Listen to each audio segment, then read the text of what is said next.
ஆண்டவரும் இரட்சகருமான இயேசு கிறிஸ்துவின் ஈடு இணையற்ற நாமத்தில் அன்றன்றுள்ளப்பம் வாசகர்களுக்கு எங்கள் அன்பின் வாழ்த்துக்கள். 2025 ஆண்டு ஏப்ரல் மாதம் 3ஆம் தேதி வியாழக்கிழமைக்குரிய தின தியானம். இன்றைய தலைப்பு நீரே என் விருப்பம். 73ஆம் சங்கீதம் 25ஆம் வசனம் சொல்லுகிறது, பரலோகத்தில் உம்மை அல்லாமல் எனக்கு யாருண்டு? பூலோகத்தில் உம்மை தவிர எனக்கு வேறே விருப்பமில்லை.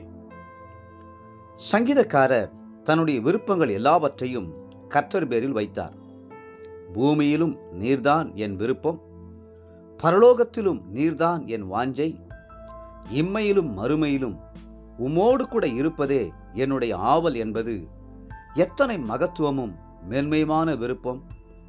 அவருடைய அன்பை ருசித்து பார்த்தவர்களுக்கு அவரை தவிர இம்மையிலும் மறுமையிலும் வேறு விருப்பமும் ஆசையும் வாஞ்சையும் இருக்கவே இருக்காது.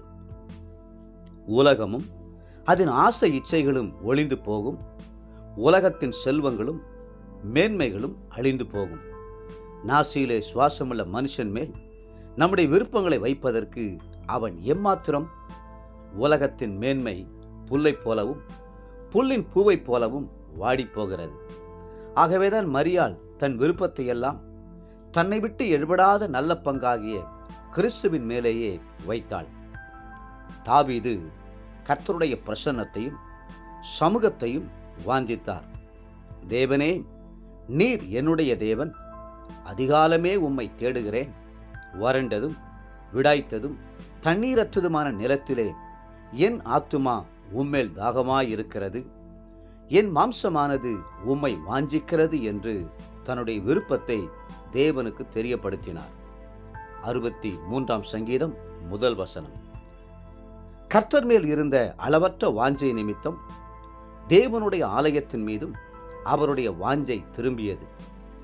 தேவனுடைய வசனத்தின் மேலும் அவருடைய வாஞ்சை திரும்பியது. கர்த்தருக்கு அடுத்த எல்லா காரியங்களையும் அவர் நேசித்தார். கர்த்தர் பேரிலுள்ள வாஞ்சையினால்தான் கர்த்தருடைய ஊழியங்களை அதிகமாக ஊக்கப்படுத்தினார். என் நெஞ்சமே, நீ கர்த்தரை நோக்கி, தேவரீர் என் ஆண்டவராய் இருக்கிறீர், என் செல்வம் உமக்கு வேண்டியதாய் இராமல் பூமியிலுள்ள பரிசுத்தவான்களுக்கும் நான் என் முழு பிரியத்தை வைத்திருக்கிற மகாத்மாக்களுக்கும் அது வேண்டியதாய் இருக்கிறது என்று சொன்னாய். 16ஆம் சங்கீதம் 2-3 வசனங்கள். கர்த்தர் மேல் உள்ள பிரியத்தாலும் வாஞ்சையாலும் தாவீது கர்த்தருக்கென்று ஒரு ஆலயத்தை கட்ட வாஞ்சித்தார். அதற்காக திரளான பொன்னையும் வெள்ளியையும் கேதுரு மரங்களையும் சேகரித்தார். நான் கர்த்தருக்கு ஒரு இடத்தையும் யாக்கோபின் வல்லவருக்கு ஒரு வாசஸ்தலத்தையும் காணு மட்டும் என் வீடாகிய கூடாரத்தில் பிரவேசிப்பதுமில்லை, என் படுக்கையாகிய கட்டிலின் மேல் ஏறுவதும் இல்லை என்று ஆணையிட்டார். 132ஆம் சங்கீதம் 2-4 வசனம் முடிய. எத்தனை வைராக்கிய வாஞ்சை என்பதை பாருங்கள். தாவீதின் அந்த விருப்பத்தை கர்த்தர் அவனுடைய குமாரனாகிய சாலமோன் மூலமாய் நிறைவேற்றினார். ஆம், கர்த்தர் நம்முடைய வாஞ்சைகளையும் கூட நிறைவேற்றுவார்.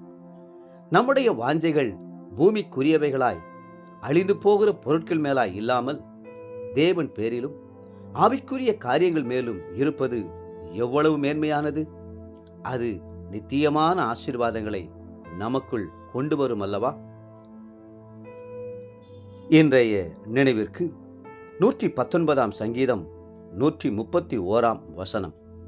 உம்முடைய கற்பனைகளை நான் வாஞ்சிக்கிறபடியால் என் வாயை ஆவென்று திறந்து அவைகளுக்கு ஏங்குகிறேன். இன்றைய வேத வாசிப்பு காலை நியாயாதிபதிகள் 19, 20 மற்றும் 21ஆம் அதிகாரங்கள். மாலை லூக்கா 7ஆம் அதிகாரம் 31-50ஆம் வசனம் முடிய. அன்புக்குரிய அன்றன்றுள்ளப்பம் வாசகர்களே, மீண்டும் உங்களை வாழ்த்துகிறோம். கர்த்தர் பேரிலும் கர்த்தருடைய காரியத்தின் பேரிலும் வாஞ்சையாயிருங்கள். கர்த்ததாமே உங்களை ஆசீர்வதித்து மென்மேலும் உயர்த்துவாராக. ஆமென்.